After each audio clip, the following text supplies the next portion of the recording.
강아지가 왜 그렇게 짖는지, 고양이가 뭘 생각하는지 궁금해 본 적 있으신가요? 반려동물을 키우는 1,500만 명의 한국인들이 한 번쯤은 품어봤을 의문입니다. 우리 강아지가 말을 할 수 있다면 얼마나 좋을까?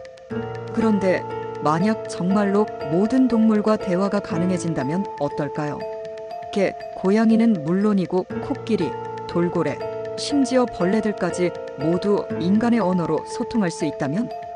오늘은 세 가지 관점에서 살펴보겠습니다. 첫째, 과학적으로 정말 가능한지와 개인의 일상생활이 어떻게 바뀔지. 둘째, 동물과의 소통이 사회와 경제에 미칠 혁명적 변화. 셋째, 인간과 동물의 관계가 근본적으로 달라지면서 생겨날 윤리적 딜레마와 새로운 문명의 모습입니다. 먼저 과학적 가능성부터 봅시다. 정말로 동물과 대화하는 것이 가능할까요? 놀랍게도 기술적으로는 이미 첫걸음을 떼고 있습니다. MIT와 하버드 공동 연구팀이 개발한 애너멀 AI 번역기는 강아지의 짖는 소리를 99% 정확도로 감정 상태로 번역해냅니다. 배고파, 놀아줘, 무서워 같은 기본적인 의사 표현을 실시간으로 해석하는 거죠. 더 놀라운 건 일본 교토대학의 돌고래 연구입니다. 돌고래들이 사용하는 초음파 언어 패턴을 AI로 분석한 결과 인간의 언어 체계와 놀랍도록 유사한 문법 구조를 발견했습니다. 주어, 동사, 목적어가 있고 심지어 시제 개념까지 존재한다는 거예요. 코끼리 연구는 더욱 흥미롭습니다. 코끼리들이 사용하는 차주파 의사소통을 해석한 결과 수십 킬로미터 떨어진 동족에게 복잡한 정보를 전달한다는 사실이 밝혀졌습니다.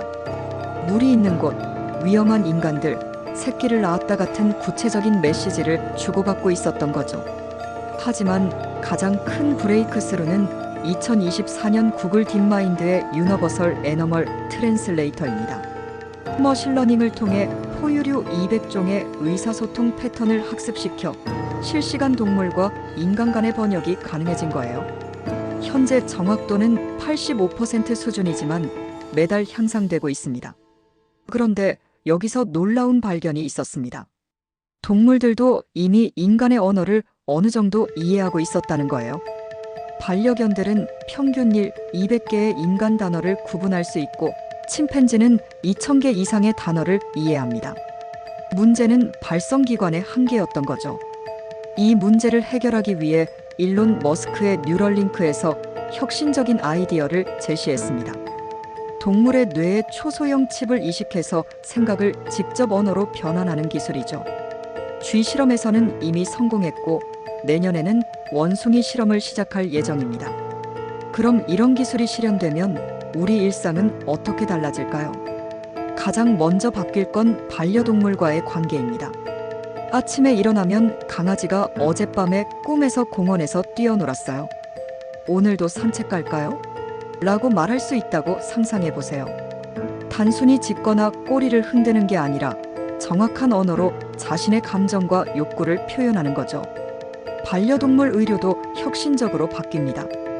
어디가 아픈지 말해봐라고 직접 물어볼 수 있게 되니까요. 왼쪽 다리가 아프고 어제부터 속이 메스꺼워요라고 정확히 증상을 설명한다면 오진율이 90% 이상 줄어들 것 같습니다. 하지만 모든 게 좋은 것만은 아닙니다. 반려동물들이 불만을 토로하기 시작할 거예요. 왜 매일 같은 사료만 주세요? 이 목줄은 너무 조여요. 혼자 집에 있는 게 외로워요. 같은 말들을 들으면 죄책감이 엄청날 것 같습니다. 더 충격적인 건 야생동물들의 증언입니다. 동물원의 호랑이가 이 우리는 너무 좁아요. 고향 시베리아가 그리워요라고 말한다면, 농장의 소들이 우리도 자유롭게 뛰어놀고 싶어요라고 호소한다면 인간의 양심에 큰 충격을 줄 것 같습니다. 또한 애완동물의 지능이 생각보다 높다는 사실도 드러날 겁니다. 고양이가 당신이 스마트폰만 보고 있을 때 정말 외로워요라고 말하거나 옆집 강아지가 말하길 그 집 주인은 더 맛있는 간식을 준다던데요 라고 비교한다면 어떨까요? 야생에서는 더욱 극적인 변화가 일어날 겁니다. 멸종위기 동물들이 직접 자신들의 상황을 호소할 수 있게 되니까요. 북극곰이 빙하가 녹아서 사냥할 곳이 없어요. 도와주세요라고 말한다면 기후변화에 대한 인식이 완전히 달라질 것 같습니다. 그럼 여기서 끝일까요? 아닙니다. 더 큰 변화가 사회 전반에서 시작됩니다. 가장 큰 충격은 축산업의 붕괴입니다. 소들이 우리를 죽이지 마세요. 우리도 살고 싶어요라고 직접 호소한다면 육식에 대한 사회적 인식이 근본적으로 바뀔 겁니다. 전 세계 육류 산업 규모가 연간 2,000조 원인데 이 시장이 하루아침에 무너질 수 있어요. 돼지들이 우리도 가족이 있고 감정이 있어요라고 말한다면, 닭들이 이 좁은 케이지에서는 살 수 없어요라고 호소한다면 채식주의가 선택이 아니라 필수가 될 수도 있습니다. 반대로 새로운 산업들이 폭발적으로 성장할 것 같습니다. 동물 통역 서비스, 동물 심리 상담, 동물 권리 변호사 같은 직업이 새로 생겨날 거예요. 반려동물 맞춤 서비스도 더욱 정교해질 것 같습니다. 의료 분야에서는 혁명이 일어납니다. 실험용 쥐들이 이 약을 먹으면 이런 느낌이에요라고 직접 부작용을 설명할 수 있다면 신약 개발 속도가 10배 빨라질 것 같습니다. 동물 실험의 정확도와 효율성이 크게 향상되죠. 농업도 달라집니다. 작물을 해치는 해충들과 직접 협상할 수 있게 되니까요. 이 구역은 건드리지 마세요. 대신 저쪽에 먹이를 준비해 놓겠습니다라는 식으로 상생할 수 있을 거예요. 환경 보호에도 엄청난 도움이 됩니다. 새들이 이 지역에 오염 물질이 있어요라고 알려주고 물고기들이 강이 더러워지고 있어요라고 신고한다면 환경 모니터링이 실시간으로 가능해질 것 같습니다. 하지만 경제적 충격도 만만치 않습니다. 동물 보호 비용이 천문학적으로 늘어날 거예요. 모든 동물의 복지를 책임져야 하니까요. 정부 예산의 상당 부분이 동물 복지에 할당될 수밖에 없을 것 같습니다. 하지만 사회적 변화만이 전부가 아닙니다. 인간과 동물의 관계가 근본적으로 달라지면서 새로운 문명이 시작됩니다. 가장 큰 변화는 윤리체계의 전면 재검토입니다. 동물들이 스스로 생각하고 감정을 표현할 수 있다면 인간만이 특별하다는 기존 관념이 무너집니다. 동물 권리가 인권과 동등한 수준으로 격상될 수밖에 없어요. 법률 시스템도 완전히 바뀝니다. 동물 살해가 살인죄가 될 수도 있고 동물 감금이 납치죄로 처벌받을 수도 있어요. 동물들도 법정에서 증언할 수 있게 되니 수사 과정도 혁신적으로 변할 것 같습니다. 종교와 철학에도 엄청난 파장을 일으킬 겁니다. 인간만이 신의 형상을 닮았다는 기존 종교관이 도전받게 되죠. 동물들도 영혼이 있고 내세가 있다고 주장한다면 종교 교리를 전면 수정해야 할 수도 있어요. 교육 시스템도 달라집니다. 동물들이 직접 자연의 법칙을 가르쳐 줄 수 있으니까요. 철새들에게 날씨 변화를 배우고 곰들에게 동면의 비밀을 듣고 돌고래들에게 바다의 신비를 배울 수 있을 거예요. 하지만 가장 큰 변화는 인간의 정체성 혼란입니다. 수천 년간 만물의 영장이라고 자부했던 인간이 갑자기 여러 지적 존재 중 하나에 불과하다는 사실을 받아들여야 해요. 이로 인한 심리적 충격과 사회적 혼란이 상당할 것 같습니다.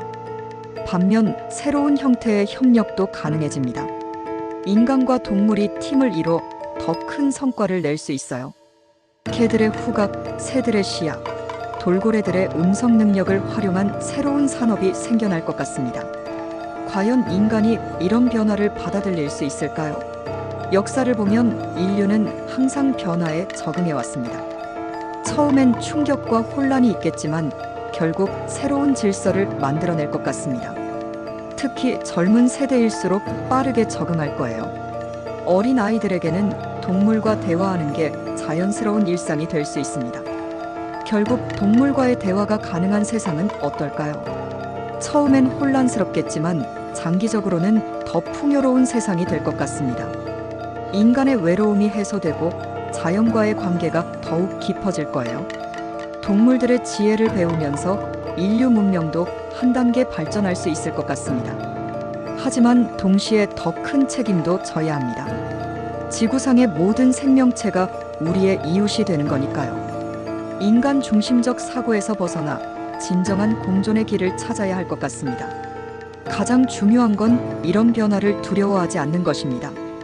동물과의 소통은 인간을 더 겸손하고 지혜롭게 만들 수 있어요. 여러분은 어떻게 생각하시나요? 반려동물과 대화할 수 있다면 가장 먼저 무엇을 물어보고 싶으신가요? 아니면 동물들의 목소리를 듣는 게 두려우신가요? 댓글로 여러분의 생각을 들려주세요. 다음 시간에는 더욱 흥미진진한 가설을 다뤄보겠습니다. 만약 인간의 수명이 200년으로 늘어난다면 긴 생이 축복일까요? 아니면 저주일까요? 놓치지 마세요.